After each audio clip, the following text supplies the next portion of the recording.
verset 8. Tu compteras 7 sabbats d'année, 7 fois 7 années, et les jours de ces 7 sabbats d'année feront 49 ans. Nous allons prier le Seigneur pour la parole, pour le groupe de la parole.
Nous allons relire l'écriture de 70 semaines de Daniel, 70e semaine de Daniel, paragraphe 195. Une déclaration saisissante. Diminuer les effets et l'écho, mais juste volume lourd et puis. Ne manquez pas ceci. Ne manquez pas ceci. Une déclaration saisissante. Depuis le temps où Dieu avait fait la promesse à Abraham, depuis le temps où Dieu avait fait la promesse à Abraham, Genèse 12, 3, jusqu'au moment où Christ a été rejeté en l'an 33 après Jésus-Christ par les Juifs, d'après Galates 3, 16 et 17, et d'après la chronologie d'Aïcher, la chronologie des Hébreux selon Aïcher, la puissance de Dieu a été avec les Juifs pendant exactement 1954 ans. Dieu a traité avec les Juifs pendant 1954 ans, d'après la chronologie des Juifs et d'après Galates 3, 16 et 17. J'aime bien d'autres passages des Écritures, mais je donne seulement ceux-là.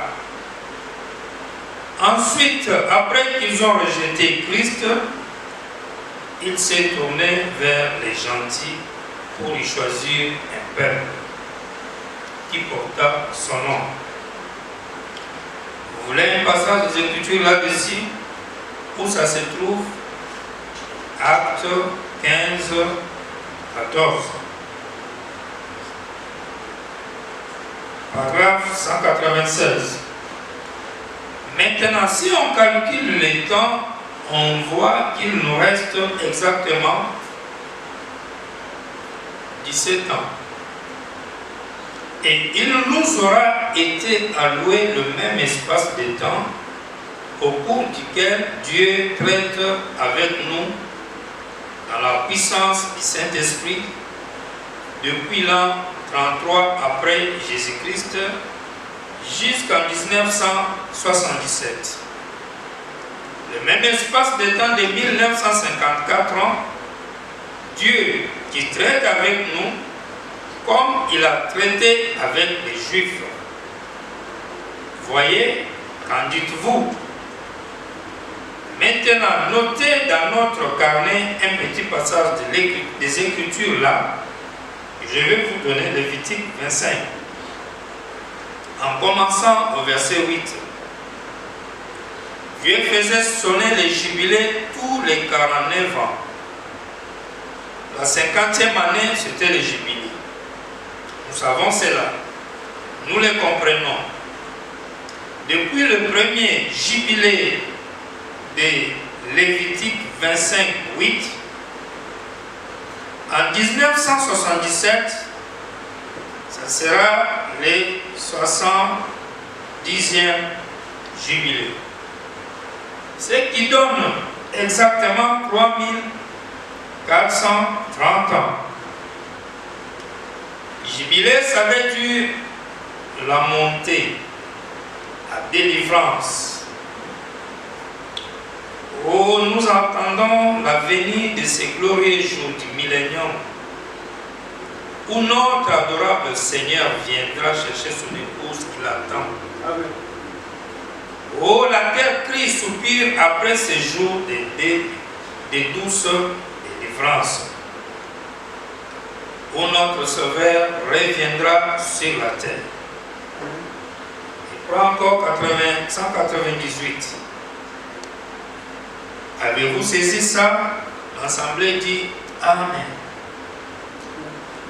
Dieu traite avec nous pendant exactement le même espace de temps qu'il a traité avec les Juifs.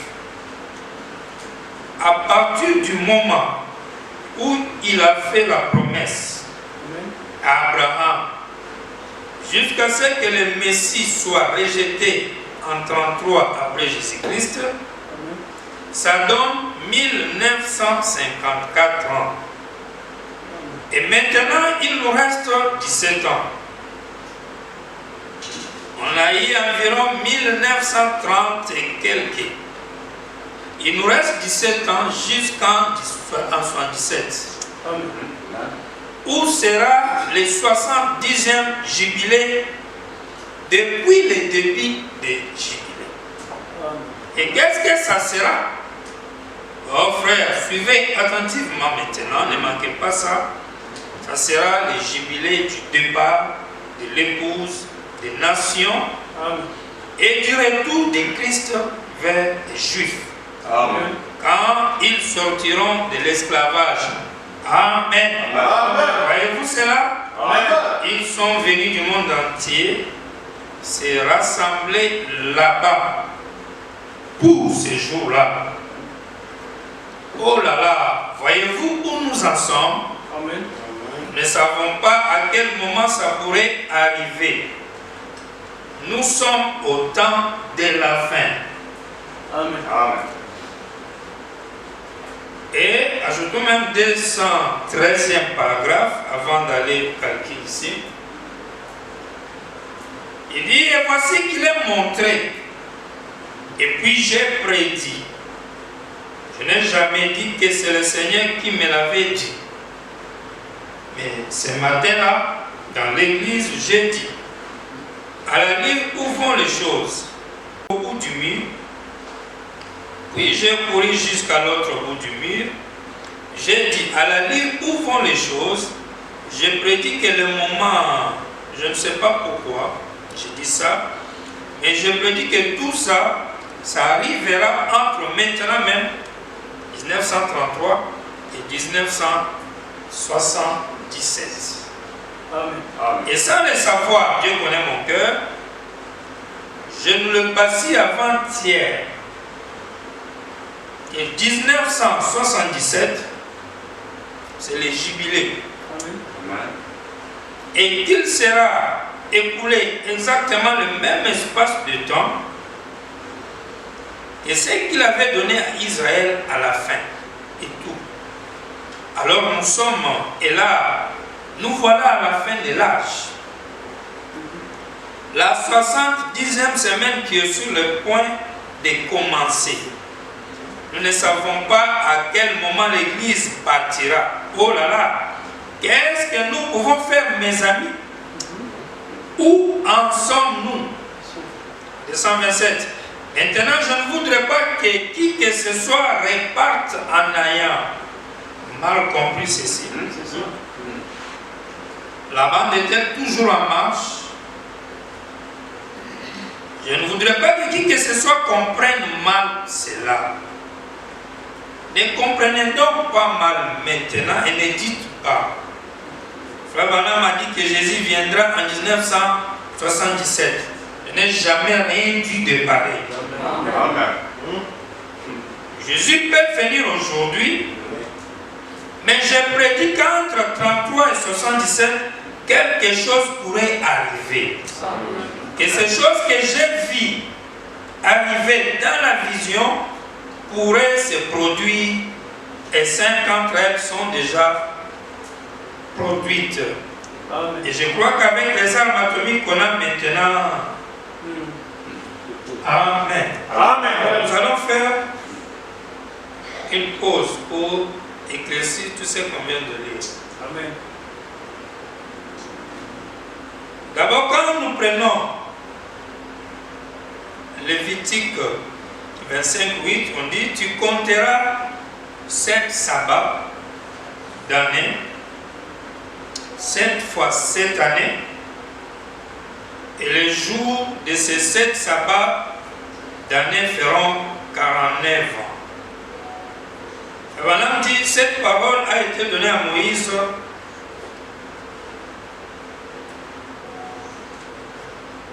depuis que cela a été donné à Moïse jusqu'en 1900 ou bien à l'an 33, cela avait pris 1954 ans. Non, ça c'est d'abord pour les jubilés, mais le temps d'abord, le temps que Dieu avait donné à Israël, on reprend ça. D'abord ça. Il dit, le temps, ou bien disons les délais que Dieu a donné à Israël, il dit, ça a commencé en Genèse 12, verset 3. Je pense que c'est ça. Genèse 12, verset 3. Ici, c'est quand Dieu appelle Abraham. Quand Dieu a appelé Abraham, en Genèse 12, verset 3, c'est en ce moment que Dieu a commencé à traiter avec Israël. Et depuis ce temps jusqu'à l'an 33, après Jésus-Christ, Abraham dit, cet espace a pris 1954 ans.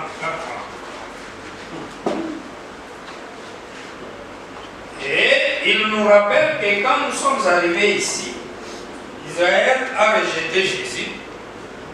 Et par conséquent, Dieu ne traite plus avec Israël. Amen. Donc, et Abraham se rappelle jusqu'à l'an 33, fut le temps où Dieu et Israël s'attendaient.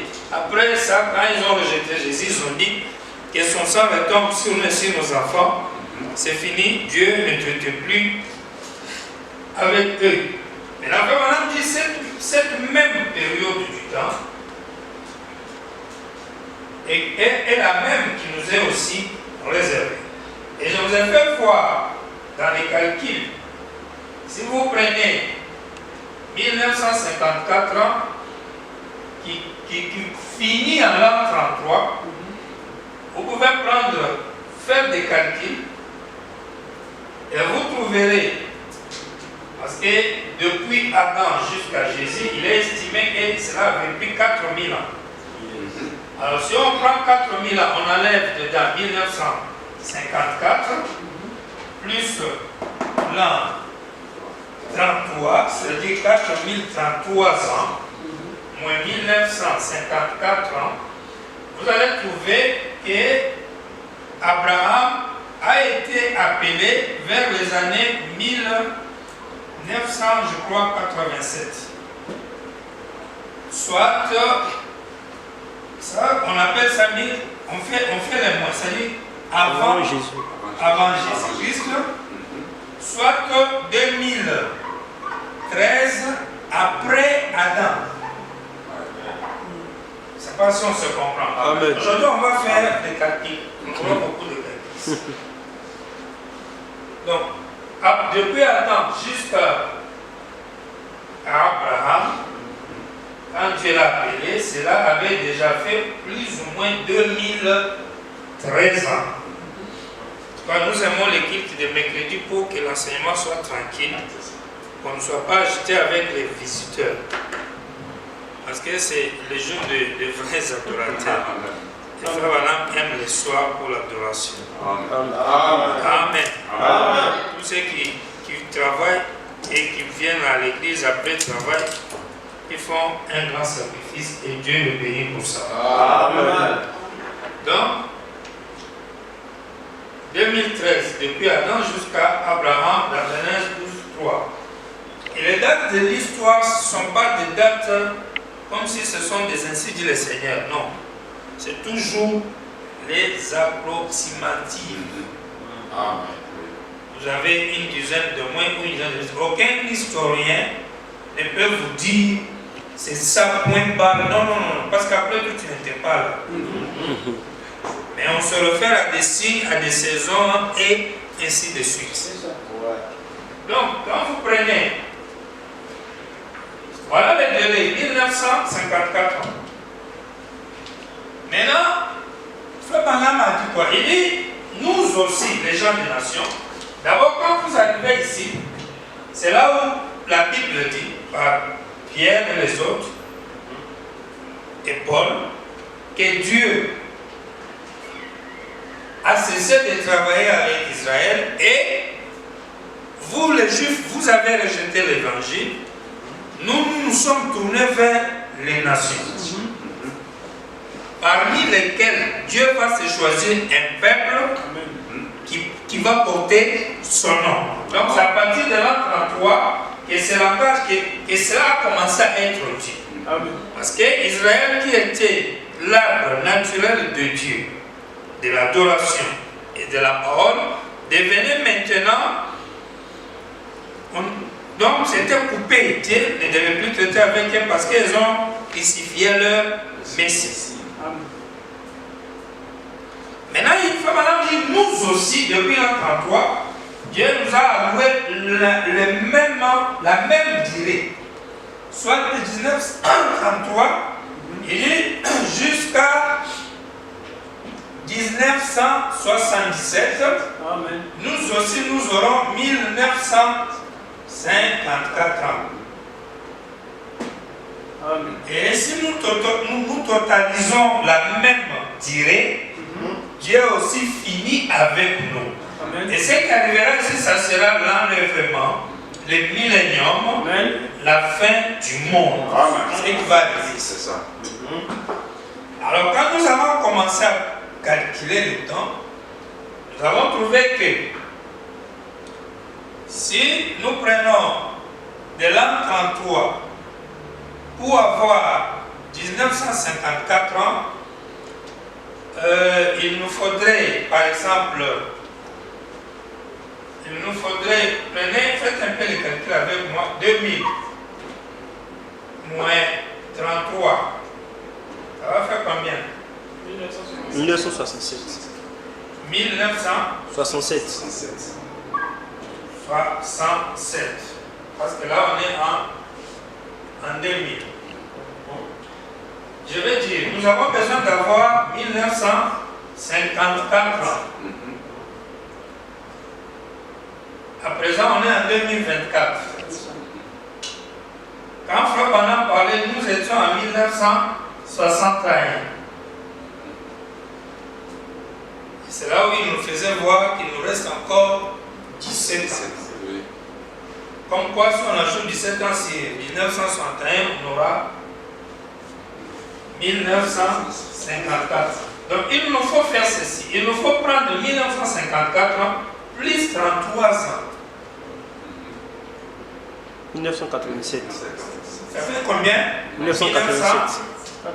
87. C'est ce qu'on avait trouvé aussi le dimanche. Alors, c'est là où nous avions dit, quand Frère Branham dit 1977, il voulait dire 1987. Parce que là, c'était juste un problème de calcul. Ça n'a rien à voir avec une interprétation quelconque. Non.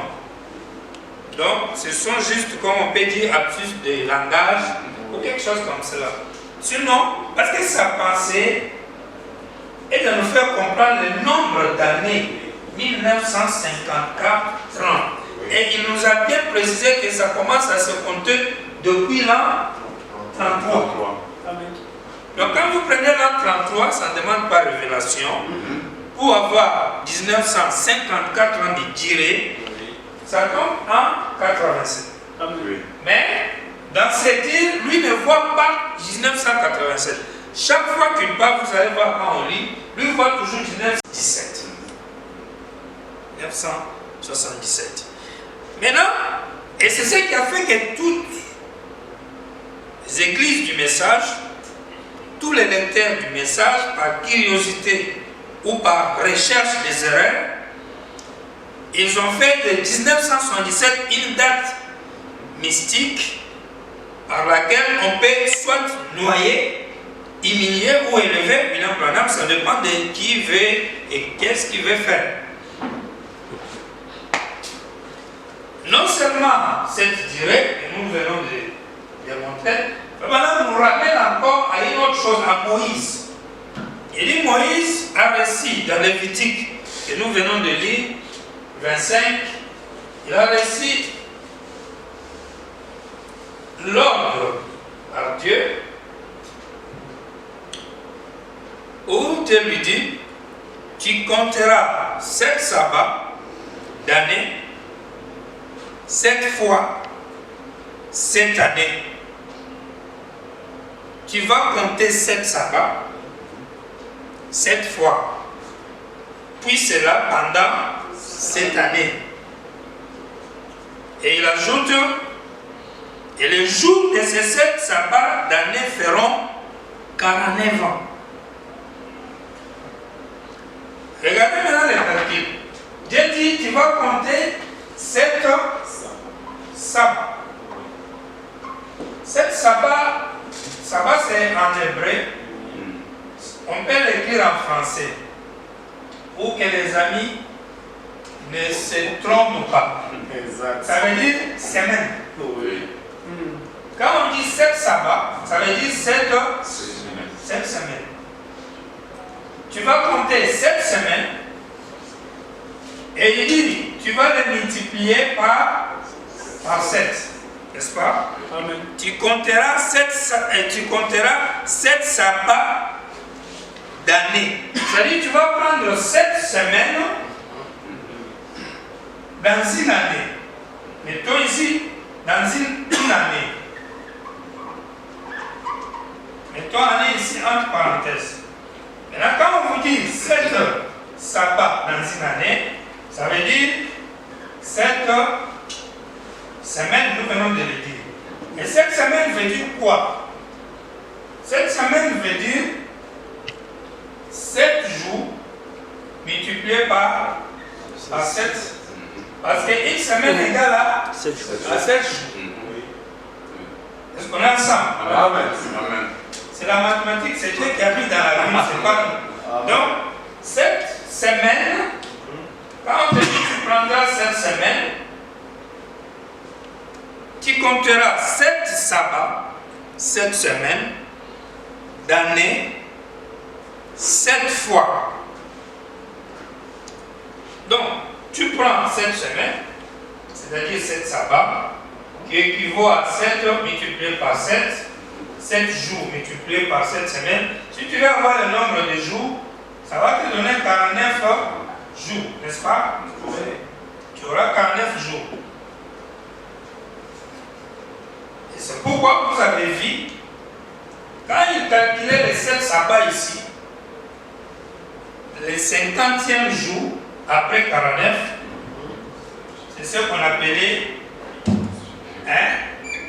c'est ce qu'on appelait Jubilé.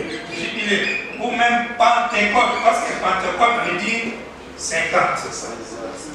Maintenant, remarquez, on dit tu compteras 7 sabbats. Je disais que cela fait pour une année, 7 semaines. Donc tu auras 7 jours fois 7, ça fait 49. Et il a dit 7 fois. Donc tu vas multiplier cela par 7. 7 fois 7, tu auras déjà 49. Ça sera multiplié encore par 7. Tu compteras 7 sabbats d'année. 7 sabbats veut dire 7 jours multipliés par 7 semaines. Ça fait 49 jours. Mais quand tu comptes 7 sabbats d'année et tu multiplies ça par 7. Et tu multiplies encore par 7 années. Alors, si tu prends 7 multiplié par 7, ça te donne 49 jours. Si tu multiplies encore par 7, ça va donner 343 jours.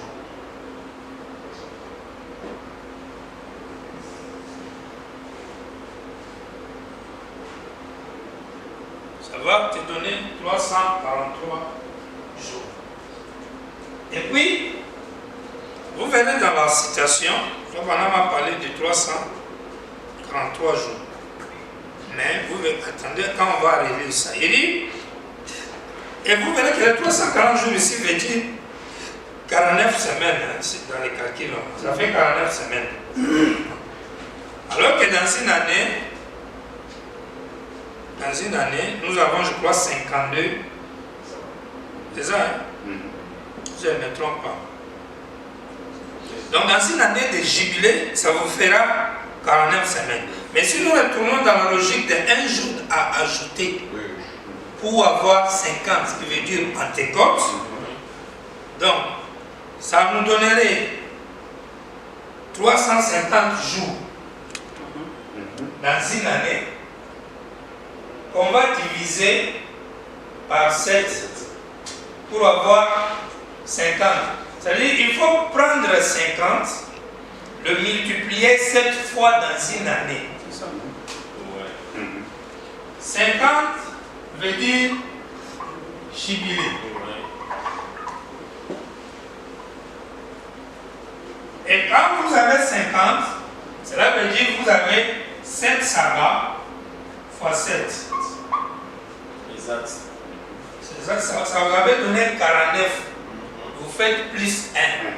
Et puis il faut faire comme dans le calcul, on disait un sous-entendu. Vous ajoutez 1. 7 fois 7, 49, plus 1.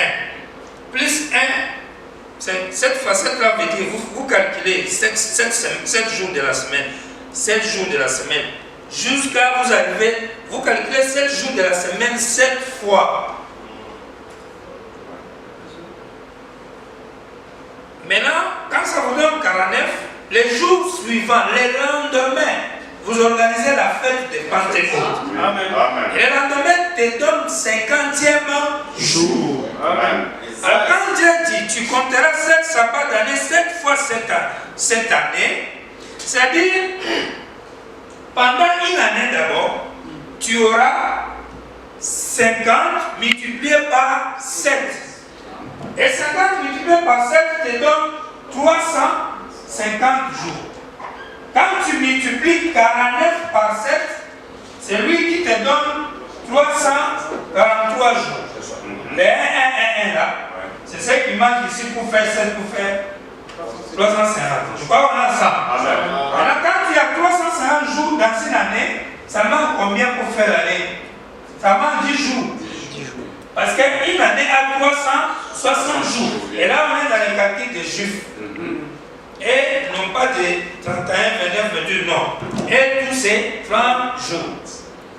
On se comprend bien? Amen. Donc quand vous lisez Lévitique 25, 8, vous comprenez qu'il s'agit de 7 fois 7 plus 1 qui fait 50 jours dans une année. Et vous prenez les 50 jours dans une année, vous les multipliez par 7. Et ça vous donne 350 jours. 10 jours, ça reste comme ça.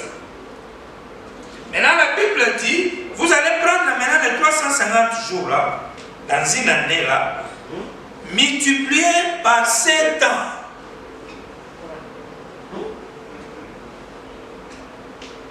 Et quand vous faites ça, c'est là où le grand Bible nous a parlé de 3430 jours. 3430 jours, c'est notre total de 343 là. Quand vous ajoutez 0. Et c'est encore notre total de 350 ici. Si vous ajoutez 0, ça fait 3500 ans. Et quand vous avez 3500 ans, ça veut dire, quand vous avez 3500 ans, ça veut dire que vous avez 50 fois 70. Faites le calcul. Vous êtes avec moi? Multipliez 50 fois 70. Ça fait combien? 3500. Est-ce qu'on a ça? Amen. 50 veut dire jubilé. Fois 70, ça fait 3500. 70 c'est la 70e jubilé. Ce qui fait 3500 ans. Amen. Si on calcule dans le calcul de 49, vous aurez 3430 ans. Réalisez l'écriture de 70 semaines, vous allez voir. Il dit ceci. Regardez l'écriture là. Il dit une déclaration saisissante. Depuis le temps où Dieu avait fait la promesse à Abraham, ne manquez pas ceci. Depuis le temps où Dieu avait fait la promesse à Abraham, Genèse 12, 3, jusqu'au moment où Christ a été rejeté en 33 par les Juifs, d'après Galates et tout ça, les chronologies, Dieu a travaillé avec les Juifs pendant 1954 ans. Ça, c'est ok. On descend. Il dit maintenant, notez dans votre carnet, je vais que vous donner Lévitique 25 en commençant au verset 8. Dieu faisait sonner les jubilés tous les 49 ans. La 50e année, c'était les jubilés. Nous savons cela. Nous les comprenons. Depuis le premier jubilé de Lévitique 25, 8, en 1977, ça sera les 70e jubilés. Ce qui donne exactement 3430 ans. C'est ça là. 3430 ans. Quand vous calculez 49 fois 70, vous aurez 3430 ans. Quand vous calculez, parce que la base c'est 7 fois 7. Mais la fête aura lieu le lendemain. Et le lendemain sera le 50e jour. Donc selon Frère Branham, depuis que Moïse était venu et qu'il avait réussi l'ordre selon Lévitique 25 de célébrer la Pentecôte avec les 7 fois 7, etc.,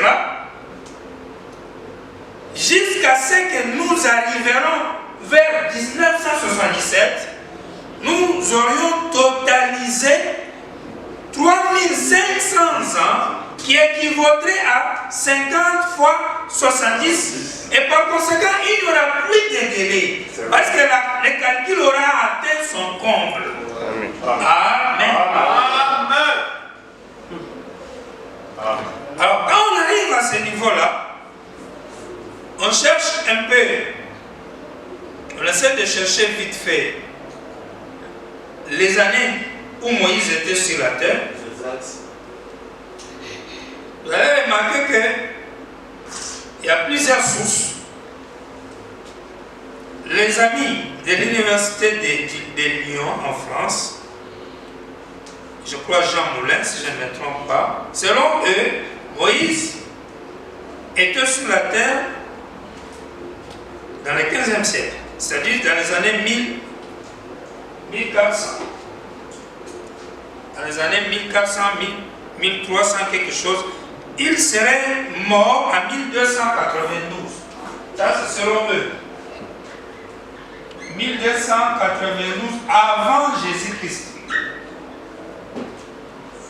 Selon le calendrier, le calcul des Hébreux, en commençant depuis Genèse jusqu'à arriver vers Moïse, ça tombe aux alentours de 1400, avant toujours Jésus-Christ.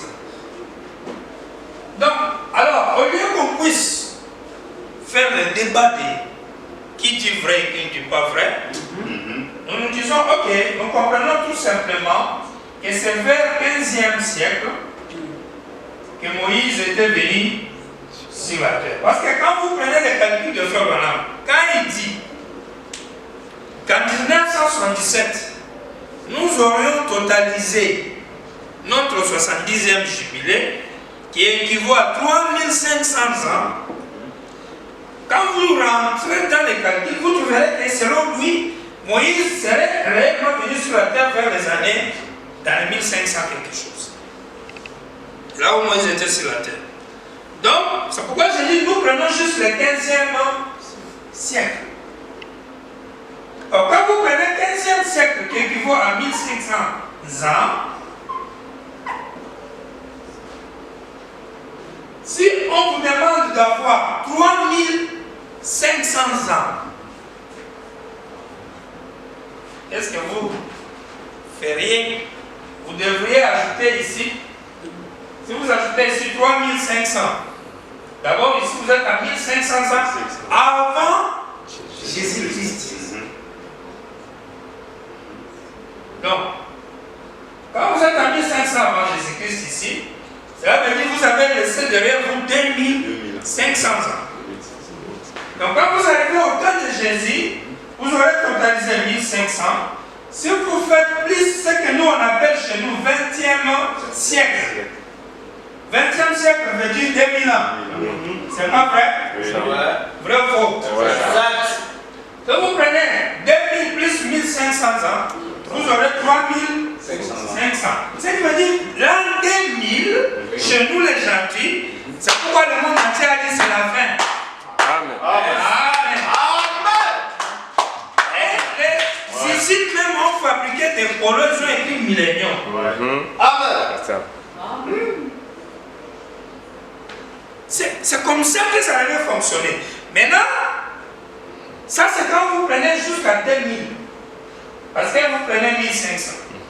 Mais si vous rentrez, selon Frère Branham que ça doit arriver en 1977, 77 ou 87, vous réduisez ici, dans les 1500 ici. Si vous enlevez dedans 100 ou 120 ans, vous trouverez que vous n'arriverez pas à 2000. Vous allez vous arrêter dans les années 1987 ou 77 là. Il n'y a pas de problème. Est-ce qu'on est ensemble? Amen.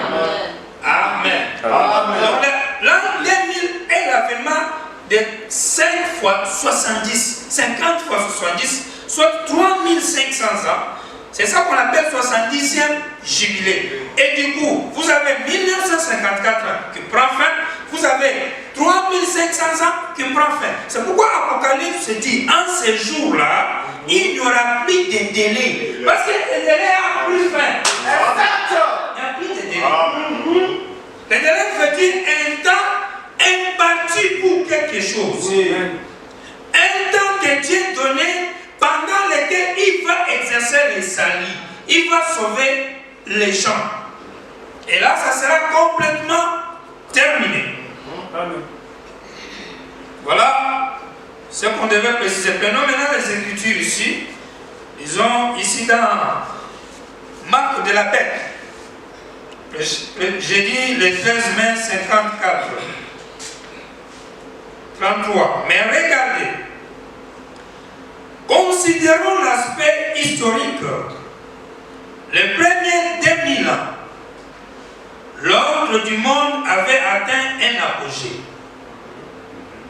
Et Dieu a détruit le monde par l'eau. Savez-vous cela? L'Assemblée dit Amen. Ensuite, il est apparu comme un nouveau monde. Et la deuxième période de 2000 ans, il est de nouveau arrivé à sa fin. Et Dieu a envoyé Jésus. Est-ce vrai? Amen. Amen. Amen. C'est maintenant la fin des 2000 ans qui ont suivi cela. Il ajoute 1900, nous sommes en 1954. Et l'évangile a dit Jésus, l'œuvre sera abrégée à cause de quoi? À cause des élites. Sinon, nulle chair ne serait sauvée. Tellement la méchanceté serait grande. Nous sommes donc au temps de la fin. Et puis le 7e antique, c'est le millénium, 1000 ans. De même que Dieu a travaillé pendant 6000 ans, nous savons que 1000 ans, un jour au ciel représente 1000 ans sur terre. Des pierres, vous voyez? Bon. Et Dieu a battu le monde dans 6000 ans. Et il y a maintenant 6000 ans que l'Église lutte contre le péché. Et au 7e millénaire, Dieu s'est reposé. Et il s'est reposé au 7e. C'est donc un type du millénium. Dieu travaille pendant 6 jours, 6000 ans. Il se repose dans le 7e jour.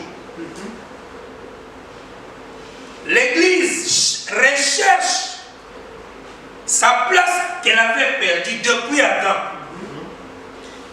Elle va patauger dans le péché, dans les tâtonnements pendant 6 jours, 6000 ans. Arrivé le 6e millénaire, qui nous totalisera les 3500 jours dont on parle ici, qui nous donneront les 70e jubilé, qui nous donneront les 1954 ans, l'Église doit recevoir son repos. C'est-à-dire, l'Église doit trouver ce qu'il avait perdu. Parce que quand on parle du millénium, il s'agit d'un repos du fait que vous avez retrouvé quelque chose que vous avez perdu. Amen. Amen. Parce que le millénium, c'est un règne. Amen. Amen. Adam régnait sur cette terre. À cause d'avoir écouté Ève, il a perdu son règne.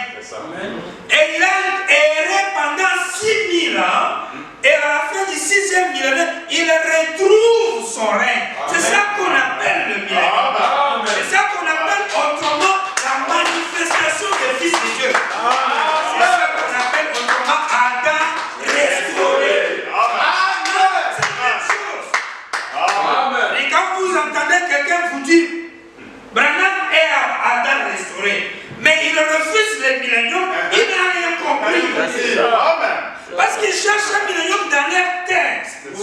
Où les autres vivants ne seront pas là. Amen. Madame Yo, j'aime ces cantiques.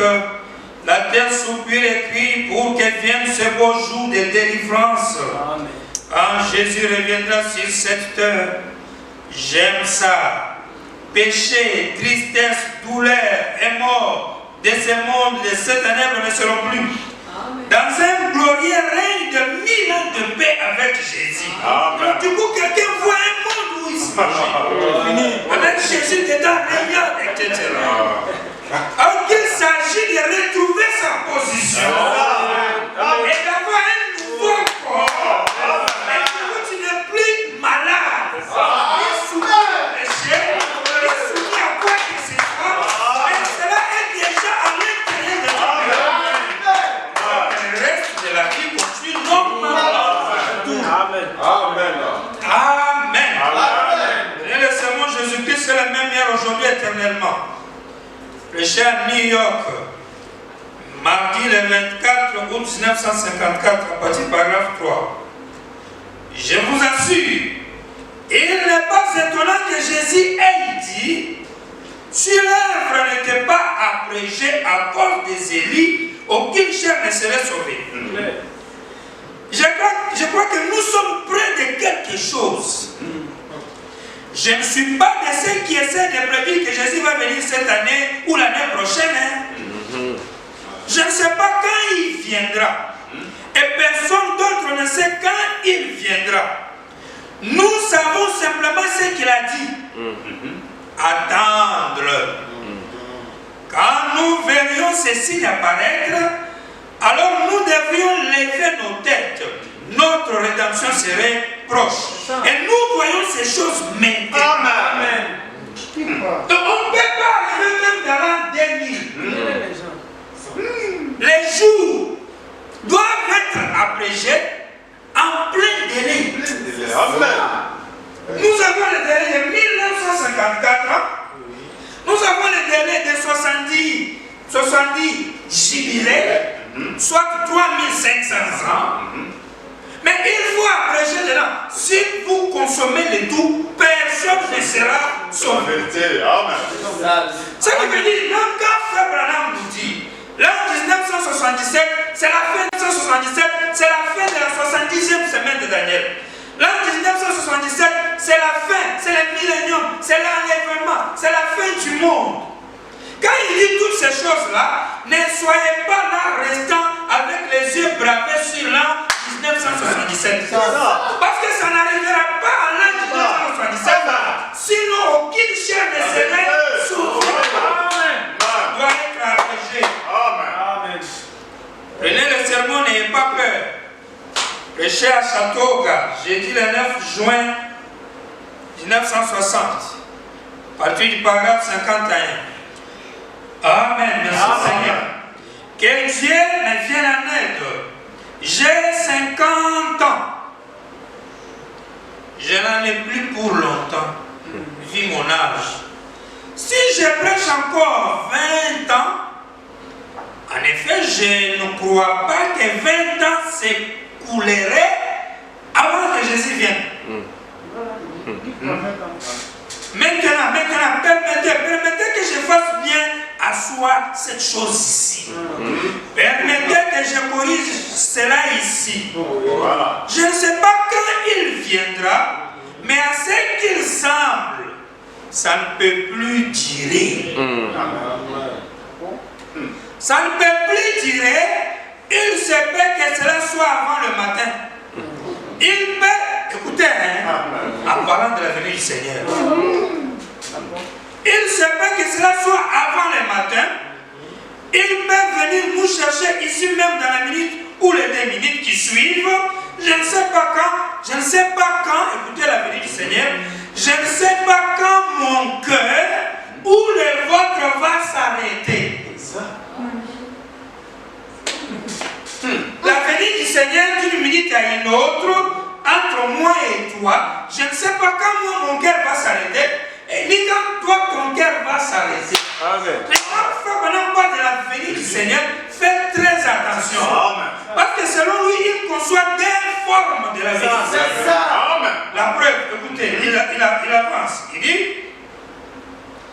je ne sais pas quand mon cœur ou le vôtre va s'arrêter. Alors, il nous faudra partir. Ça, c'est la mort, ça. Mais cependant, je crois que la seconde venue de Christ est si proche que ce 20e siècle ne pourra pas se terminer. Amen. 20e siècle est déjà passé, on est en 21e. Parce qu'aujourd'hui on est en 2024. Les 24 ans ici, c'est dans le 21e siècle. 20e siècle est déjà fini. Quand Frère Branham parle de la seconde venue du Seigneur, il s'agit de la venue du Seigneur. Amen. Ça, c'est 1 Corinthiens 14. C'est ça? 2 Thessaloniciens ou bien 1 Thessaloniciens 4. Ça, c'est ce que nous appelons tout le temps la venue du Seigneur. C'est ça, la seconde venue du Seigneur, où on voit la nuée, où on voit Christ descendre. Ça, c'est autre chose. Mais quand il dit la venue du Seigneur, en vrai, faites attention, parce que la venue du Seigneur, dont il parle, ça peut être la venue d'une crise cardiaque pour l'un, un accident pour l'autre, c'est-à-dire la mort. Amen. Amen. C'est ça. Vraiment. C'est pourquoi il dit il nous faudra un jour partir. Nous ne savons pas quand on partira. Mais quant à ce qui concerne la seconde venue du Seigneur, il ajoute, il précise, il dit, ça ne peut pas dépasser le 20e siècle. Toutes les églises du message qui attendent encore, le Seigneur viendra. Au-delà du 20e siècle, ils doivent avoir un problème. Parce que le délai est déjà passé. C'est ça. 3430 ans est passé. 3500 ans est passé. 20e siècle est passé. Alors qu'on a dit, les jours doivent être abrégés. Sinon, personne ne sera sauvé. Vous mettez ça où? C'est ça. Vous qui attendez tout dans le futur. Vous êtes où? Vous êtes dans quel monde du message?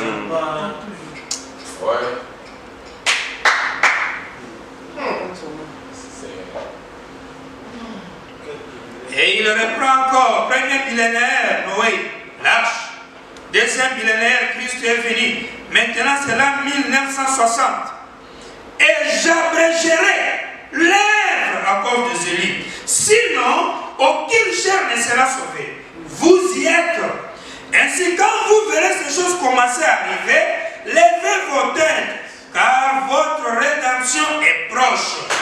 J'ignore le moment exact où il viendra, mais je sais une chose, il est ici ce soir sous la forme du Saint-Esprit. Il est en nous, et nous croyons.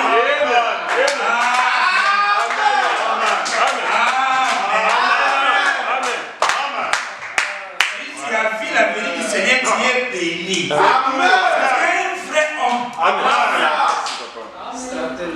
Les vrais hommes qui ont vu les choses de Dieu s'accomplir. Amen. Les vrais hommes, c'est ceux qui marchent avec Dieu.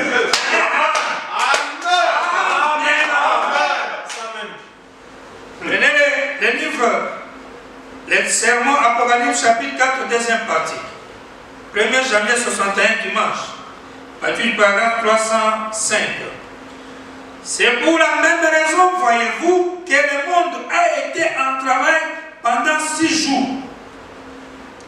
Et que nous sommes maintenant tout près de ce 7e jour. Le premier millénaire, Dieu a détruit l'eau, le monde par l'eau. Les seconds bimillénaires, Christ est venu. Nous sommes en 1961 à la porte même. Il ne reste que peu de temps. Et regardez, Jésus a dit, eh bien, cela n'ira pas jusqu'au bout, a-t-il dit, car je devrais écouter cette œuvre. Sinon, la bombe atomique détruira toute chair. Vous voyez, à cause des élites, j'écouterai cette œuvre par justice. J'abrégerai le temps. Amen. Vous voyez, puis il y aura 1000 ans du millénium, les jours glorieux. Amen. On ne peut jamais attendre le millénium dans le futur. C'est ça. Amen. Jamais. Amen. Tout frère du message qui attend le millénium dans le futur, il a quelque chose qui ne va pas dans son esprit. Clair. Amen. Tout frère du message, chaque église du message qui attend la seconde venue du Seigneur, qui attend l'enlèvement, il est complètement malade. Il n'est pas normal. Amen. Quand l'église a travaillé contre le péché pendant 6000 ans, et le 7e millénaire, c'est le millénium. Comme Dieu a mis 6000 ans à bâtir le monde et s'est reposé de toutes ses œuvres. Le 7e millénaire, l'église aussi travaille contre le péché depuis 6000 ans. Et le 7e millénaire, elle s'est reposée. C'est un homme qui va vivre ça. Cet homme sera dans la loi de la représentation.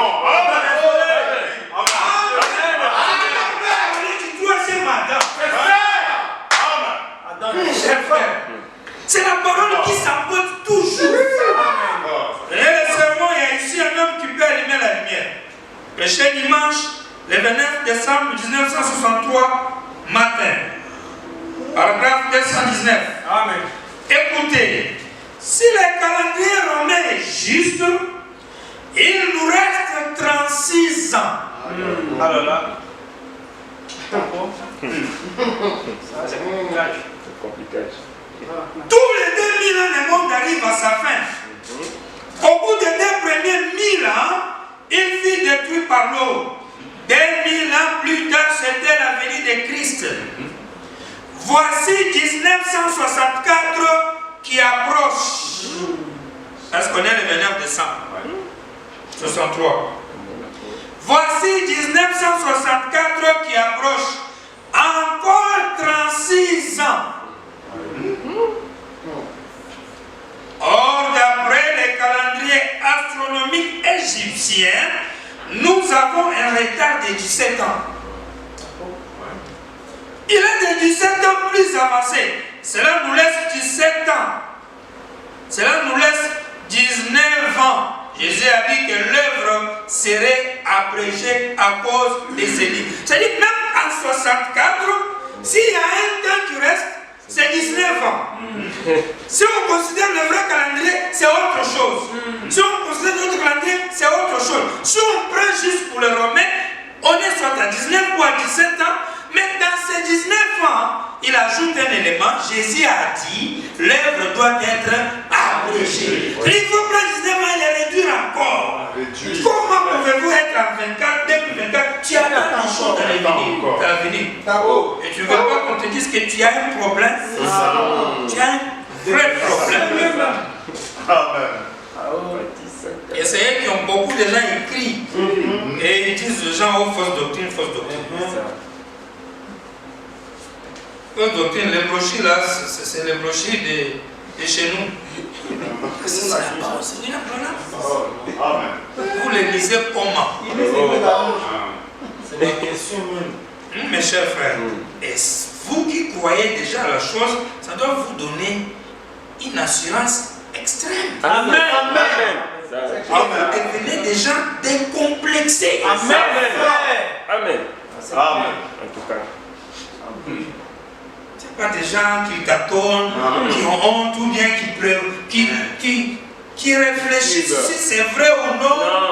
Là, il y a un Pas problème. de question. Vraiment. Sans quoi nul chair ne serait sauvé. Où en sommes-nous? Et il ajoute le zèbre, il répond. Il faut abréger. Sinon, il y aura des problèmes. Et il pose la question, où en sommes-nous? Il répond, le zèbre que j'ai fait, vous le verrez aussi. Amen. Amen. C'est là,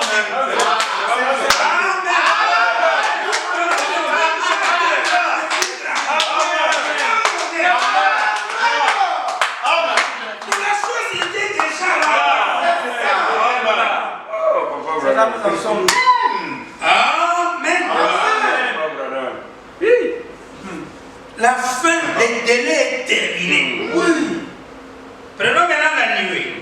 C'est-à-dire, 1977, 1977, ça n'avait rien à voir.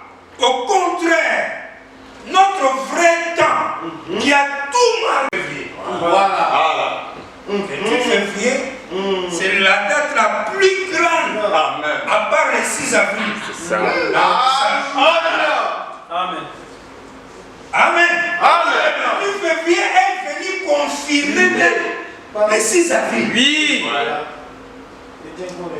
Sans le 28 février ici, tout était tout. Zéro. Le 28 février 1963. C'est ça. C'est le jour-là où toutes ces prophéties, ces avènements, ces derniers délais-là étaient arrivés. Amen. Photographier ça. Prenons, c'est le lever du soleil. C'est le lever du soleil, il dit ceci. Il dit, à partir du paragraphe 14, vous vous souvenez, c'est lorsque je prêchais sur les livres de l'Apocalypse, là où nous avions parlé de ces anciens juges. Et avions vu Jésus dans l'Apocalypse 1, que la vision est venue. Quand nous avons commencé à ouvrir les 7 sceaux, ou plutôt les 7 âges de l'Église, les âges de l'Église, juste avant l'ouverture des 7 sceaux, Christ s'était né là avec des cheveux blancs comme de la laine. Et je vous ai expliqué comment les anciens juges anglais et les juges d'autrefois, quand ils allaient à la cour pour y prêter serment, on leur conférait l'autorité suprême. Ils se coiffaient d'une perruque blanche, comme c'était l'habitude pour montrer leur autorité suprême. 15. Eh bien, si vous tournez la photo comme ceci et que vous regardez, parce qu'elle était comme ça, hein, ils l'ont tirée et regardez comme ça. Donc vous aurez pu le voir, vous verrez ça après. Donc c'est comme ça que ça a été. Puis après, Dieu a dit non, non, il faut tourner ça à droite. Donc la bonne position était comme ça, mais la science, quand elle a pris, elle a renversé ça. Elle a fait. Elle avait une mauvaise position. Elle dit non, non, il faut ramener à droite. Bon, d'accord. Et on a dit, vous pouvez probablement voir à partir de l'assistance, c'est Christ. Voyez ses yeux regardant ici. Juste aussi parfait que possible. Il porte la perruque blanche de la divinité suprême. Amen. Et du juge de cieux et de la terre. C'est fini. Pouvez-vous voir ses yeux, son nez, sa bouche? L'assemblée dit Amen. Amen. Voilà les yeux. Amen. Le nez est quelque part. C'est ça. La bouche est quelque part. Ça c'est perruque. Amen. Ça c'est le front. C'est ça.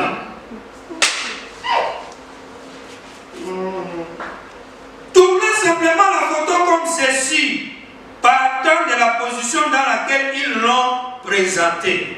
Ils l'ont présenté comme ça. Comme ceci. La position dans laquelle elle devait être, vous voyez, arrivez-vous à voir, quand vous tournez l'assemblée, il dit Amen. Amen. Il est le juge suprême, il n'y en a pas d'autre que lui. C'est fini. Et cela est de nouveau une identification parfaite, une confirmation que ce message est la vérité. C'est clair. Amen. Quand le 6 avril est venu, le bébé n'était pas vraiment conscient. C'est un bébé. Le grand événement est venu, mais il y a eu un silence. Oui. C'est vrai. Il n'y a que 2 ou 3 personnes qui sont des témoins. Ça, c'est dans les secrets. Ça n'a pas été publié. Rien n'a été annoncé. Même la grand-maman ne savait pas de quoi il s'agit. Amen. Papa n'en savait rien, maman n'en savait rien. Oui. Même pas photographier. Le bébé lui-même n'a rien dit. Parce qu'il était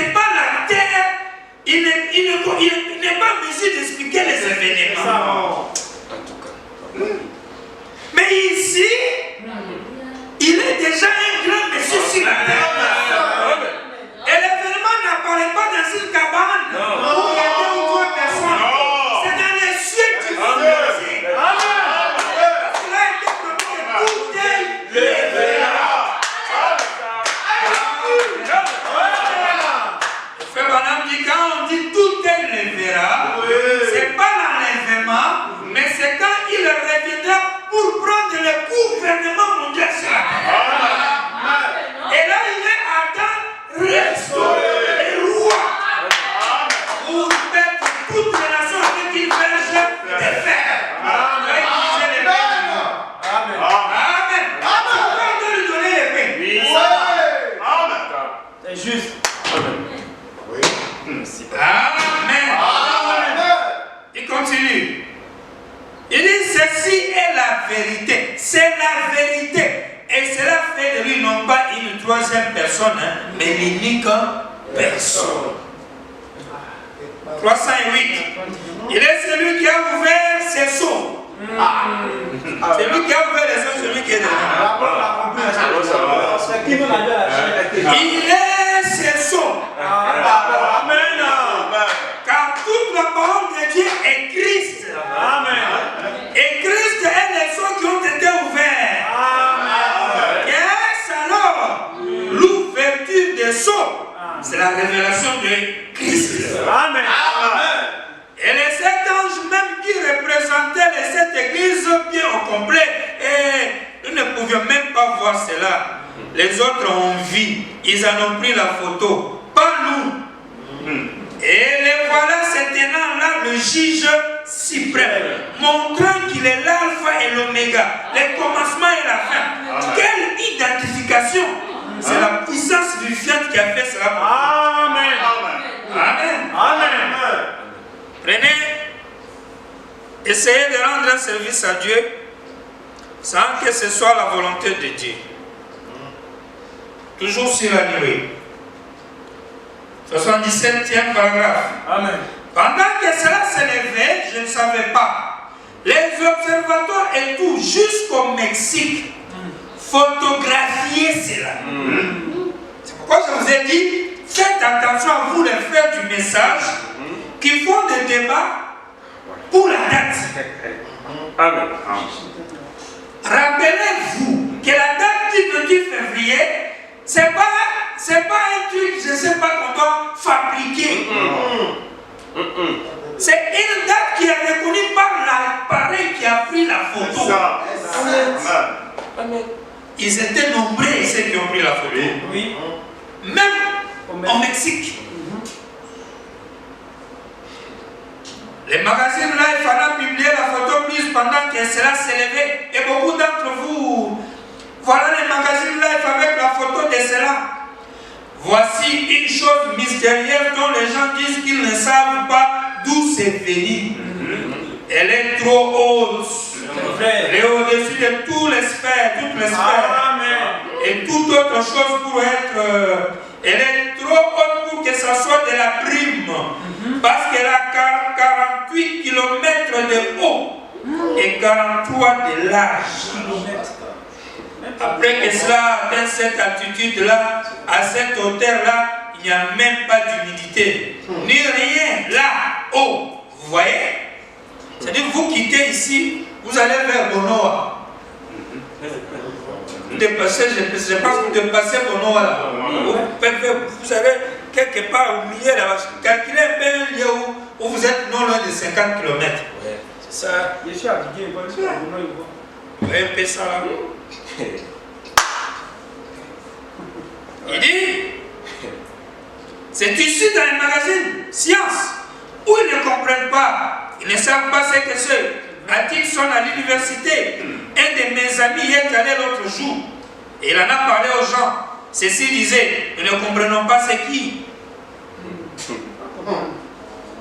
Je lui ai dit, ne dites rien, ça ne servira à rien. Ne jetez pas vos perles au poceau. Voilà. Au poceau. Tu vas expliquer les Vous voyez, c'est pour l'église. Pour les églises. Qui étaient appelés à sortir. C'est pas pour tout le monde. Quand on marche avec pendant mes regards à personne. Et quand tu viens ici, c'est toi qui adore. C'est pas ton voisin. Le quartier, sur la route, au travail. Oubliez l'autre là. C'est d'où il vient.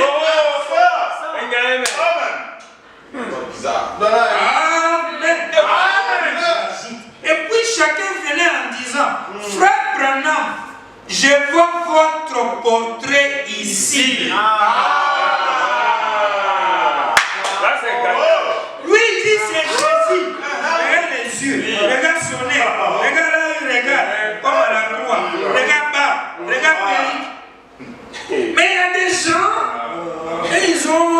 vision extraordinaire.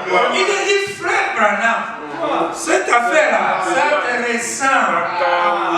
Ton visage est dedans. Tu dis quoi? Écoutez sa réponse.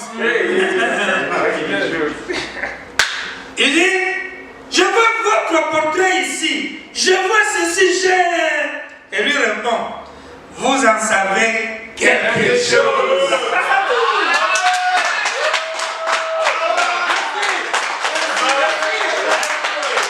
Pour ceux qui sont à l'université, c'est pas pour eux. Mais pour celui qui vient dire, on savait quelque chose. Son visage est là. Il dit, c'est...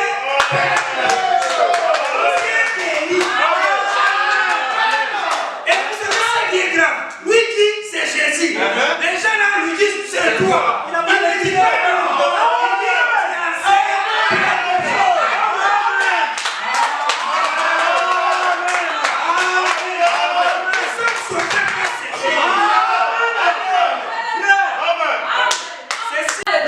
Et tu ne peux vivre dans aucune paix.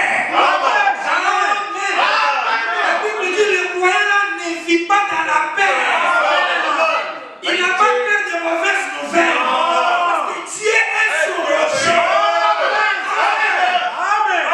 Et quand Dieu est ton rocher, il a pourvu pour toi rien que tu veux. Rien ne peut te vaincre. Amen. Merci Seigneur. Merci. Il dit, et vous vous rappelez, cette grande traînée comme ce frère-là ici. Excusez-moi, frère Branham prend la photo. Voilà de quel côté il a commencé à monter, à tournoyer. C'était le côté droit. Et vous vous rappelez tout ce que j'ai dit. L'ange remarquable. C'est lui qui m'a parlé, était à droite. Avant même que ça n'arrive. Parce qu'ici, la nuée, William Branham voit la nuée avant que la nuée n'arrive. Amen. Ce qui fait que quand vous allez prendre des photos, vous qui prenez des photos, vous êtes des païens, journal live, magazine, look, etc. Comme on peut avoir ici le journal matin, Fraternité Matin, New York Times, Paris Match, Washington Post. Est-ce qu'on est ensemble? Quand ils vont prendre les photos, ils ont vu un nuage dans le sud. Ils ne savent pas à quoi ou à qui ça appartient. Et chacun a son idée là-dessus. Pour quelqu'un, c'est un avion qui est passé. Pour l'autre, c'est une bombe d'essai de l'armée qui a été envoyée au ciel. Chacun a son idée. C'est ça. Mais William Branham lui avait déjà dit que j'ai vu un nuage. Les anges venir vers moi et ils m'ont transporté. Ils ont formé une pyramide dans le ciel là-bas. Amen. Ils ça déjà avant. C'est ça. Et quand cela arrive, on prend ce qui est arrivé pour rapprocher à ce qu'il avait dit. C'est ça. Quand ça se concorde, tu es immé sur la terre, tu vas refuser comment? Il y a un problème. Tu ne dois pas passer sans essayer de vous arrêter pour regarder qui est Branham. C'est ça. Il dit voilà de quel côté il a commencé à monter, à tournoyer. En effet, là, c'était le côté droit. Et vous vous rappelez tous que j'ai dit, l'ange remarquable, celui qui m'a parlé, était à droite. Avant même que ça n'arrive. Vous en souvenez-vous? Amen. Il avait les ailes pointues vers l'arrière, comme cela. Ce sont exactement les ailes de cet ange. Pendant que cela montait, vous voyez? Comme... ils se sont donc mis à prendre des photos. Parce que la chose était mystérieuse. Mais quand la dernière photo, quand il s'est formé dans les cieux, et ainsi de suite, la voici, telle qu'elle apparaît ici dans Luc. Amen. Vous voyez comment cela s'est élevé? Juste au moment où ils ont commencé à voir cela, vous voyez? Et c'est alors qu'on a pris la vraie et principale photo. Amen. Mais aussi la dernière, quand cela a pris forme. Ils ne savent pas d'où cela est venu, ni où c'est allé. Ils ne le savent toujours pas. Amen. La science et tout a fait perplexe à ce sujet. Amen. Ils ne savent pas ce qui s'est passé. Amen. Mais nous savons. Amen. Il y aura des signes en haut dans les ciels. Merci. Le signe du Fils de l'homme apparaîtra dans le ciel. Amen. Amen. Est-ce qu'on est ensemble? Amen. Ça, ce n'est pas blague. Non. C'est le couronnement des noms. Amen. Quand on dit Jésus reviendra et il sera couronné roi des rois et seigneur des seigneurs. Couronnement là, photographié. Amen. Dis-le. Et écoutez, il dit, dans le sermon, viens sur moi. On y va vite. Il dit, paragraphe 7, du samedi 1er juin 63. C'est arrivé quand? Quand est-ce que la nuée est apparue? Quand je suis venu d'abord, c'était d'après une vision dans laquelle je me tenais ici, au-dessus de Tixon, lorsqu'une déflagration a retenti. Souvenez de Tixon, il y a eu une déflagration. Frère Fred était là lorsqu'elle a retenti. Et on a pris cette photo-là, vous savez, dans les ciels. Et je ne pensais pas beaucoup. Je ne l'avais jamais remarqué. Quand c'est arrivé là même, quelques jours plus tard, on n'avait même pas encore vu la photo même.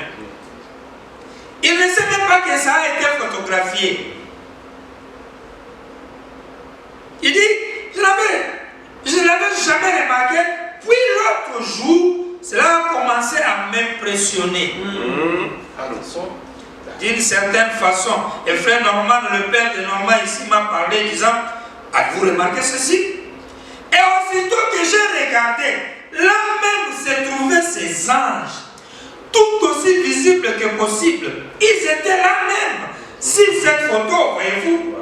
J'ai regardé pour voir à quel moment cela a eu lieu. Amen. D'accord. Ouais. Il a pris la photo, il a regardé pour voir à quel moment cela a eu lieu. William Branham veut s'informer de la date où la nuée a été prise en regardant la photo. Ça, c'est dans le message Viens, suis-moi. Samedi 1er juin 63, paragraphe 7. Vous faites des débats, des dates. Et écoutez comment il va encore bousiller la carte. Il dit,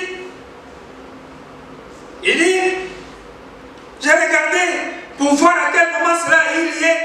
Et c'était au moment, le même environ 1 ou 2 jours avant la déflagration, parce qu'il parle de la déflagration qui a eu lieu à Tixon. La nuée a été prise en photo 1 ou 2 jours avant. Ou plutôt 1 ou 2 jours après. Après que j'y étais là. J'ai observé l'endroit où c'était arrivé. C'était au nord-est de Flagrast, ou plutôt de Prescott, qui est en dessous de Flagstaff. Eh bien, c'est juste là où nous nous trouvions, voyez-vous, très exactement. À 26 miles, 42 km d'altitude, eh bien la vapeur, l'humidité ou n'importe quel genre de brouillard ou quoi que ce soit ne peut se lever au-delà de 4 miles, 6,5. Là on est à 42. Il a dépassé tous les lieux que les avions utilisent. Donc ce n'est pas une traînée d'avion. C'est au-delà de l'atmosphère. Là où il n'y a pas d'humidité. 42 km de la Terre. D'accord. Les avions volent à 19 miles, 8 km, pour s'élever au-dessus de tous les nuages, voyez-vous. 19 miles équivaut à environ 4 miles, 6,5 km d'altitude. Les gros porteurs là, s'ils sont trop loin, c'est 9 km. 10 km, tu ne vas pas dépasser à 15, 12. Lui, il est à 42 km. Et non, même pas 42. 42 km d'altitude. Ceci mesure 26 miles, 42 km de la taille. Mais hauteur, c'est 48. Une forte pyramide. Donc, du coup, quand il vous dit 2 jours avant, 2 jours après, vous retenez quoi? Déjà, demandez-lui. Si tu dis que la nuée a été photographiée 2 jours avant, tu veux dire que c'est possible que la nuée apparaisse avant la déflagration? C'est ça veut dire. C'est ce que ça veut dire. Est-ce qu'on a ça? Oui, le problème est en train de nous faire croire qu'il y a la possibilité que la nuée puisse apparaître avant même qu'il y ait la déflagration qu'il avait produite. C'est ça. Parce que si les frères du message sont embrouillés sur les dates, c'est parce que selon l'histoire qui est vraie, le 4 mars, Frère Branham n'était pas encore à la montagne, il était à Phoenix où il a tenu la réunion dans le sermon en absolu du 4 mars 1963 pour obtenir la délivrance de ces garçons qui ont été condamnés à mort. Amen. Le 5 mars, il a quitté Phoenix pour entrer vers Tucson. Pour aller à la montagne le 6 mars. Il a fait 2 jours là-bas, 3e jour, ils sont descendus. Et quand vous lisez l'histoire qu'il donne, c'est le 3e jour où il y a eu la grande déflagration. C'est pourquoi nous on prend le 8 mars comme le jour où il y a eu la grande déflagration. Mais le problème ici est que selon Frère Branham, il estime que la nuée a la possibilité d'apparaître avant la déflagration. C'est-à-dire avant le 8 mars. Oui. Quelle date? Ou encore d'apparaître après la déflagration. Et là, on va se demander, entre avant et après, qu'est-ce qui serait juste? Prenez le sermon 1, c'est 1 million. On va l'été 5 minutes, c'est 1 minute, on arrête, notre temps est parti. Prêcher samedi le 24 avril 65. Amen. Paragraphe 13. Maintenant, je m'excuse d'avoir interrompu ce que je disais il y a quelques instants au sujet de venir à Tucson. Et moi-même, je pensais que c'était la fin de ma vie. Je pensais que personne ne pouvait supporter ce genre de choc qui se produisit dans cette vision ce matin-là, à la maison vers 10 heures. Et pouvoir vivre après cela. Eh bien, je suis venu à Tucson. J'ai pris des dispositions avec mon fils pour que ma femme et mes enfants partent avec lui après mon départ. Parce que je pensais que c'était ma fin. Et moi, avant que cela n'arrive, je vous l'avais annoncé à Phoenix. Juste comment cela arriverait. Et vous qui étiez aux réunions de Phoenix, eh bien, quelques mois après cela,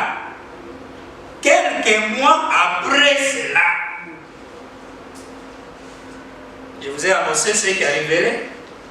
Quelques mois après cela, j'étais un matin là-haut dans le Sabino Canyon, qui est situé juste au nord de Tucson. J'étais là-haut pour prier, et pendant que je priais, j'avais la main à l'heure, et je disais, Père, je te prie de me secourir d'une manière ou d'une autre. Donne-moi la force pour l'heure à laquelle je fais face maintenant. Et si mon travail est terminé ici sur terre, je dois alors venir à toi. Et ce n'est pas que je regrette de venir, car je sais que tu prendras soin de ma famille. Amen. Et je demande simplement que tu me donnes la force pour cette heure et quelque chose frappant ma main. L'événement a eu lieu. Il a annoncé ça le 30 décembre. Le 31 et d'autres dates, il annonce ça. Il dit, après avoir annoncé la chose, quelques mois, il est allé prier, comme il estime que c'est la mort, et du coup, une épée est tombée dans sa main. Quelques mois là, ça fait combien de temps? Souvenez-vous, quelques mois là, ça doit être avant la déflagration. Parce que l'épée du roi est venue dans ses mains avant la déflagration. Oui. Ça. Alors il faut trouver une date avant le 8 mars, avant le 6 mars, où le paix du roi est venu dans les mains de William Branham. Amen. Et quand ça vient avec, à lui, il est seul. Il est dans les montagnes seul.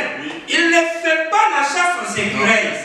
Parce que les gens disent, le 28 février, l'État américain n'autorise pas la chasse aux écureuils. Et comme William Branham ne peut pas être un hors-la-loi, c'est une bonne raison. Il ne peut pas être hors la loi, il ne peut pas aller faire la chasse. Donc, il n'était pas allé chasser. Les gens du message doivent comprendre qu'avant le 6 mars ou le 8 mars, William Branham est allé à la montagne, mais pas pour chasser. Amen. Il est allé à la montagne sans quelqu'un d'autre. Il était seul. Et là, il a reçu le paix du roi. Avant le 6 mars, avant le 8 mars. Mais est-ce que c'était en janvier? Est-ce que c'était en février? On va le vérifier.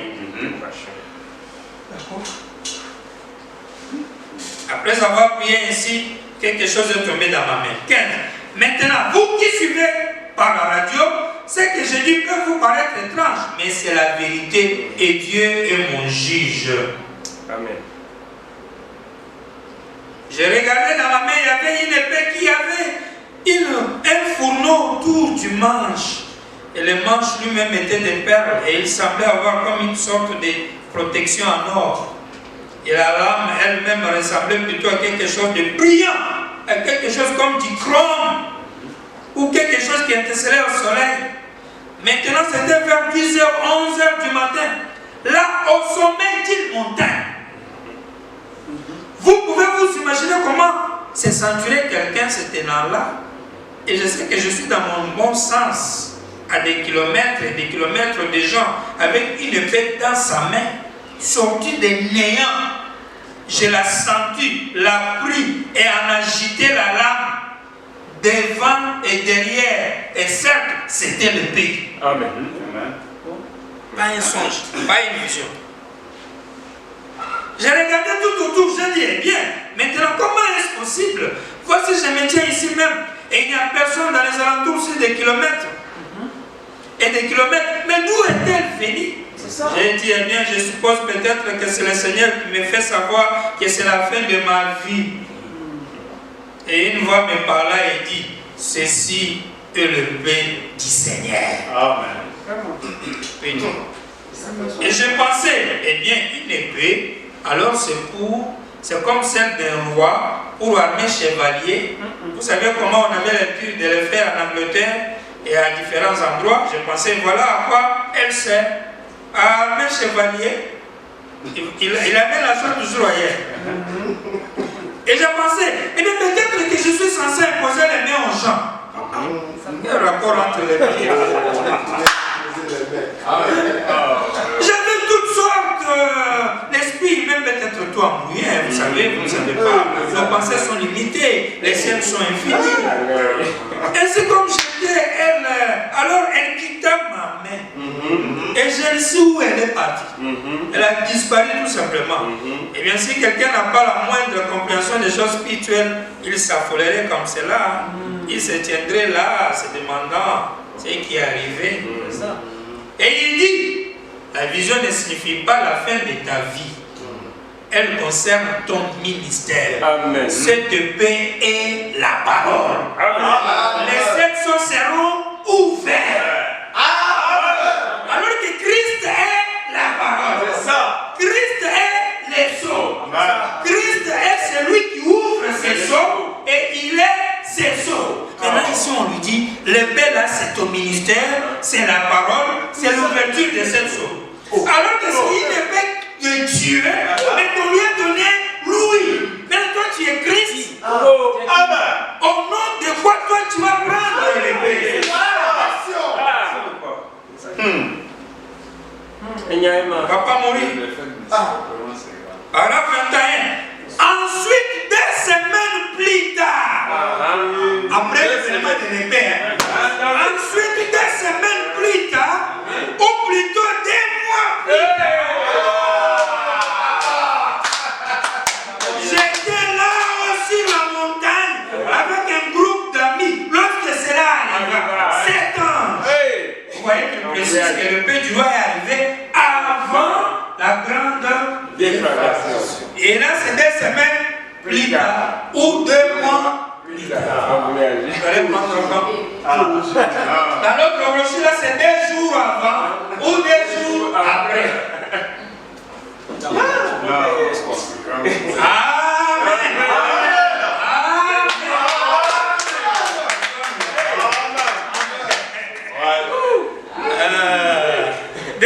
Des semaines plus tard, ou plutôt 2 mois plus tard, j'étais là-haut, sur la montagne avec un groupe d'amis. Lorsque cela arriva, cet ange, tout aussi visible que vous êtes ici, vert, descendant du ciel, à une grande vitesse, les rochers des montagnes se détachèrent et roulèrent sur les collines. Et ceux qui se tenaient là poussaient des cris et prirent la fuite. Vous savez, et la poussière montait de partout. Aujourd'hui, on joue avec un emballage. Vous prenez fuite. Quand vous allez voir une montagne qui s'envole, à part quelqu'un, vous allez dire quoi? En tout cas. Quelqu'un qui vous fait trembler la terre.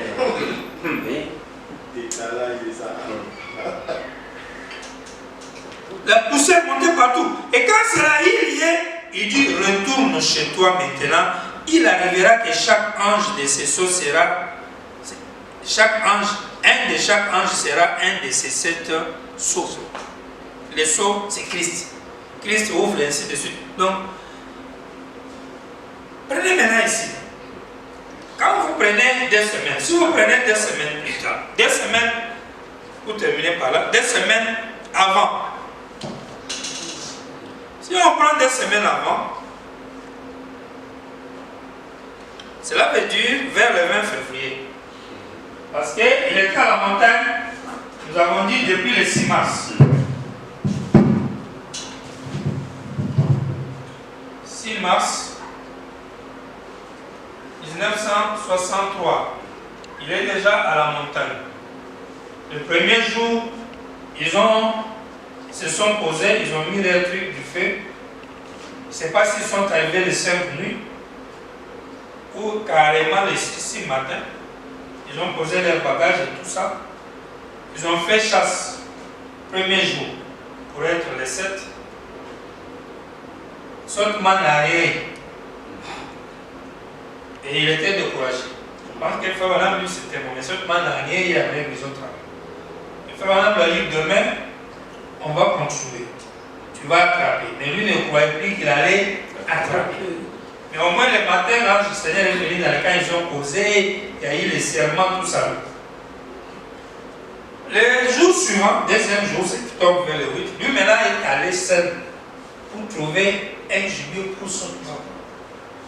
C'est dans ça là qu'il se voit à un moment donné, sur la montagne, il s'assoit, il commence à enlever les gratterons. Et quand il enlève les gratterons, la vision lui revient. J'avais vu un truc pareil, j'étais dans un paysage pareil et je m'enlevais les. Et du coup, il voit un troupeau de sangliers, il commence à courir à toute vitesse pour aller tuer, en attraper pour son toit. En courant, c'est là où il entend des flagrations dans tous les sens. Là où il croyait même que c'est lui-même, on a tiré sur lui, c'est un coup. Mais là, lui, il dit, ceci est arrivé.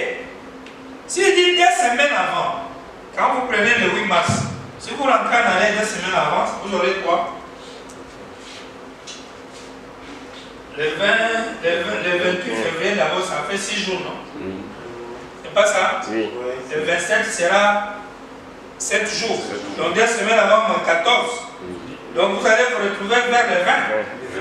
Le 20 février. Ou 21 quelque part. Donc si on prend la thèse que le pain du roi est venu 2 semaines avant la déflagration, cela veut dire le 20 février. Ou le 21 février. Mais moi, prendre cette date, je n'aurai aucune preuve à relier aux Écritures pour prouver que c'était le 20 ou le 21 février. Mais au moins dans la brochure, il dit des semaines avant. Puis après, il dit, hey, 2 mois. Donc du coup, on laisse le 20 février. On dit 2 mois. Donc 2 mois veut dire, on va quitter février entier, on va finir. On va rentrer en arrière jusqu'au vers janvier, au début là-bas. Début du mois de janvier. Et quand vous arrivez au mois de janvier, je ne sais pas si c'est vers le 6 comme ça, c'est vrai, parce qu'ici on est le 6 mars. Donc si vous rentrez en arrière, vous tombez vers le 6 janvier, 2 mois. C'est là où le père du roi est venu. Et je vous assure, dans toute l'histoire de la biographie de William Branham, ça n'a jamais eu lieu là-bas. C'est impossible, ce n'est même pas possible. Pourquoi? Parce qu'après avoir prêché le 30 décembre, monsieur, c'est le signe du temps de la fin, le 31, il a tenu la veillée du 31 décembre à Deviensonville, au Branham Tabernacle. C'est là où il a prêché le sermon, le combat. On est en 62. Le lendemain, c'est le 1er janvier, on est en 63. Dans les 4 jours qui ont suivi, selon l'histoire de la biographie que j'avais lu une fois à Bégerville, on pourra lire ça dimanche si c'est nécessaire.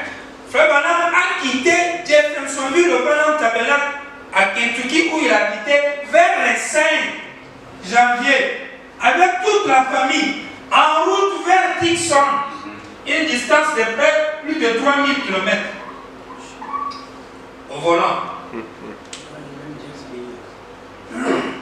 Vous allez vous retrouver à la montagne de 6 comment? Si c'est 2 mois. Ça ne marche pas. Et quand vous prenez le mois de janvier, vous allez retrouver que Frère Branham a prêché dans le mois de janvier beaucoup de sermons à partir vers le 16 jusqu'au 20, même jusqu'au vers le 26 ou 27 janvier. Il prêchait beaucoup. Il était à Phoenix là-bas, il n'était même pas sur place à Dixon. Il faisait les tours là-bas à Phoenix. Et il n'a jamais relaté un événement, alors que s'il avait déjà vécu le pays du roi, comme lui n'a pas de secret dans les grandes choses spirituelles, dans cette réunion-là, il aurait déjà dit, j'ai eu quelque chose, j'ai vu quelque chose qui m'a secoué, j'ai vu. Il n'a rien dit. Quand on arrive en février, il n'a prêché qu'un seul sermon. Ce qui fait que ce n'est pas non plus le 20 février, parce que le 23 février, il prêche une porte dans une porte. Et regardez ce qu'il dit, paragraphe 8. Cette semaine, je me suis régalé de ces bénédictions et j'ai assisté au réveil du frère Bethany ici, chez les premières assemblées de Dieu. Donc il est revenu d'un réveil, pas à la montagne. Il dit, et j'apprécie certainement ces vaillants soldats de la croix, sa merveilleuse façon de prêcher. J'étais tellement comblé cette semaine, j'ai dit, frère Bethany et moi, nous avons beaucoup de choses en commun, particulièrement la façon dont nous faisons l'arrêt dans le chevet. Frère Bethany, c'est ça, hein? Alors nous pouvons toujours nous reconnaître l'un, l'autre, où que nous soyons. On a fait un rail dans le chevet. Il revenait. Est-ce qu'on est ensemble? Amen. Amen. Amen. Je revenais d'une série de réunions. Là, on est déjà le 23 février. Et quand vous lisez tous les sermons, il ne fait aucune mention de l'épée du roi. Ce n'est pas encore arrivé. Le 24, le 25, le 26, le 27, le 28, un nuage apparaît dans le ciel. Et les nuages là, c'est quoi? Les nuages là, dans la parole même, c'est l'épée du roi. Parce que les nuages là, c'est les anges qui sont venus vers lui. Dans la vision, le 22 ou le 23 décembre, à la maison chez lui, vers 10 h, il voit les anges. Depuis ces jours-là, il commence à se poser des questions sur ce qu'est la mort, parce qu'il estime qu'il va mourir. Vrai ou faux? Exact. Depuis qu'il a vu la vision, il a un point d'interrogation l'interrogation de savoir la signification de la vision.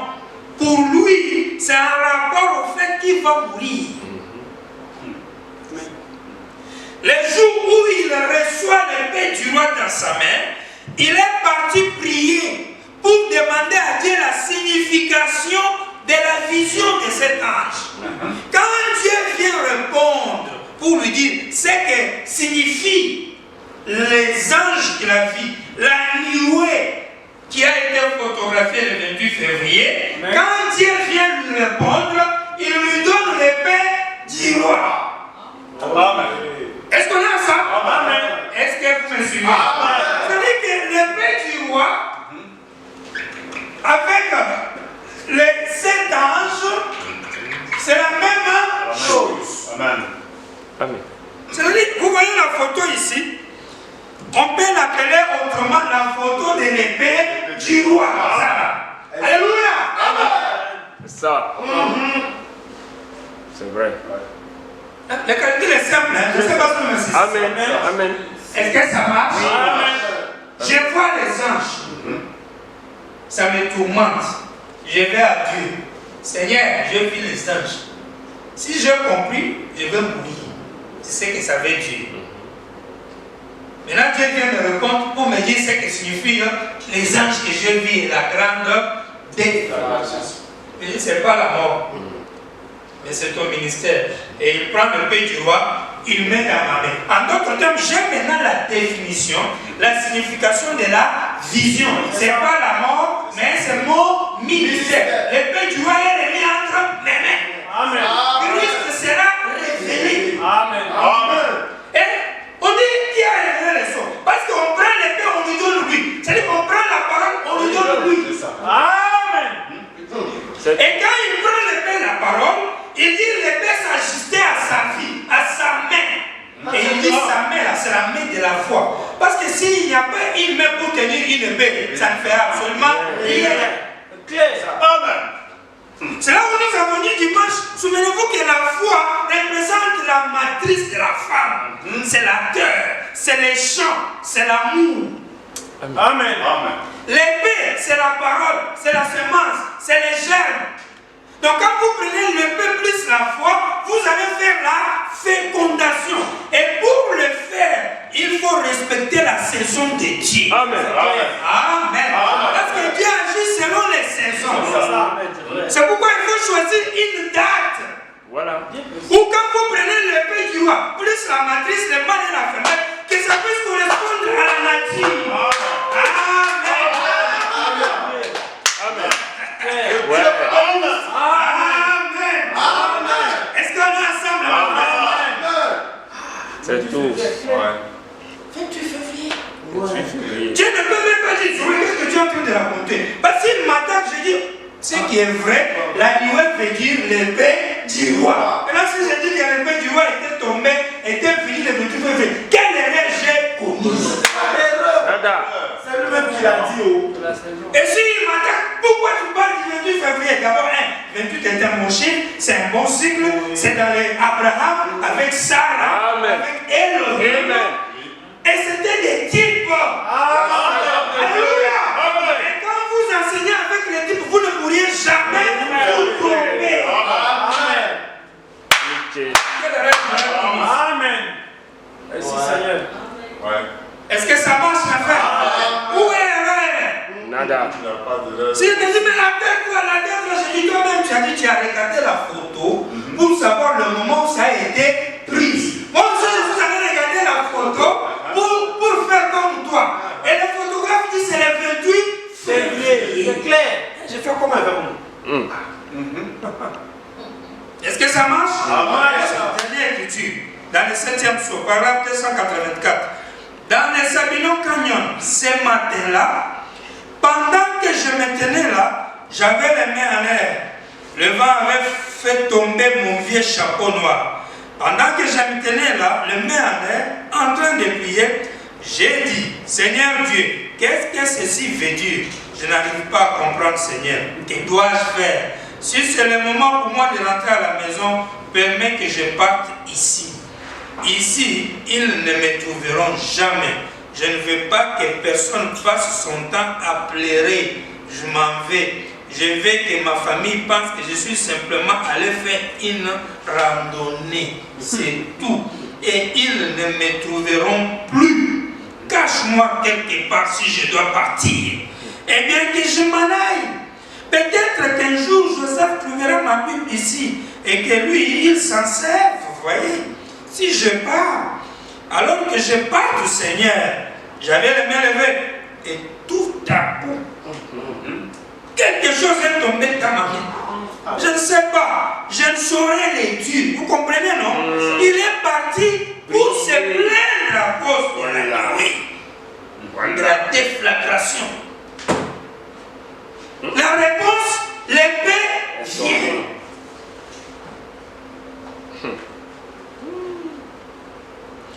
Je ne sais pas, je ne saurais les dire.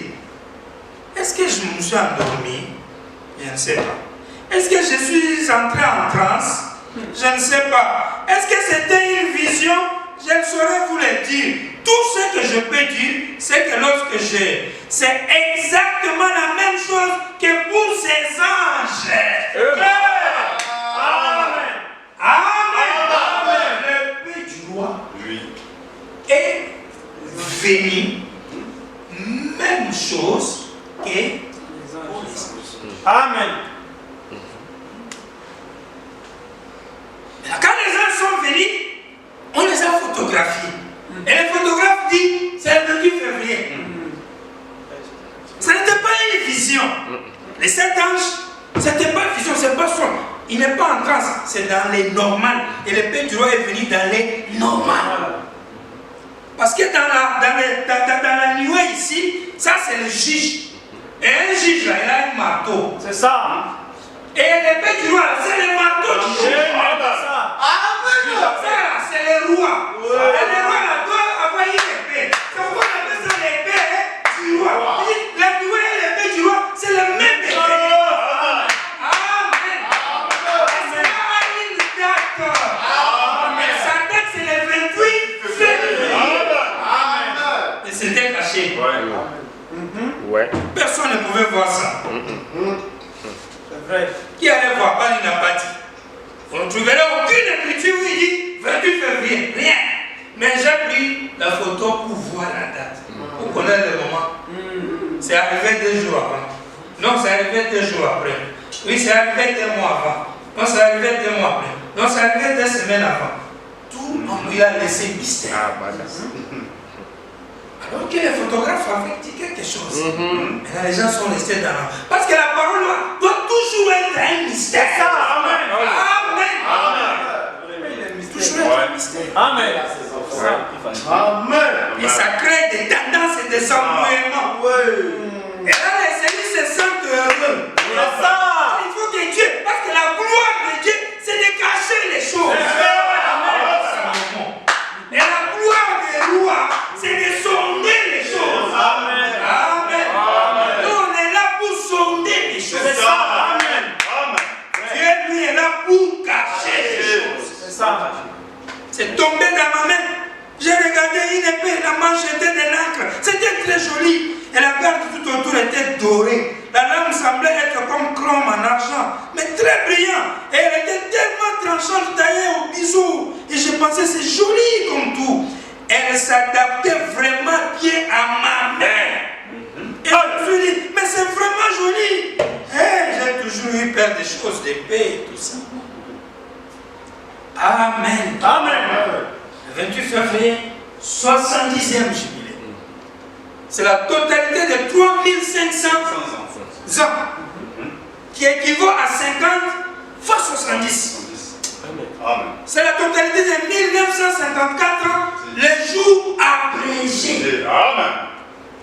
Tout devait finir pour accomplir l'Apocalypse 10. Quand l'ange là va descendre, il n'y aura plus de délai. C'est tout. Et quand il descend, il a le pouvoir. Il est à temps restauré. Le Seigneur nous bénisse. Amen. Nous allons incliner nos têtes et dire un petit mot de prière. Que le Seigneur nous fasse grâce pour que sa parole soit notre lumière. Amen. Que son amour soit parole vivante. Amen. Prions le Seigneur.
Est-ce que dans nos vies sur cette terre, que nous soyons ta propriété. Domine-nous, Seigneur. Possède-nous, Seigneur. Sois roi de nos cœurs, de nos vies. Utilise-nous comme tu veux, ô Dieu. Nous n'avons rien d'autre où aller. Nous n'avons quoi d'autre dans ce monde faire, Seigneur. Tu es notre respiration, tu es notre guide, tu es notre sujet de vie, Seigneur. Prends-nous, accepte-nous, Seigneur, et marche avec nous. Ta bénédiction et ta main soit sur nous à jamais. Pour ta gloire, royaume éternel, William Branham, nous avons ainsi prié. Et bénis ton peuple venu ce soir. Après le travail, après la journée, remplis le Seigneur de ton amour. Accorde-leur le désir de ton cœur. Nous demandons avec foi en ton nom pour que tu nous as écoutés. Amen. Amen.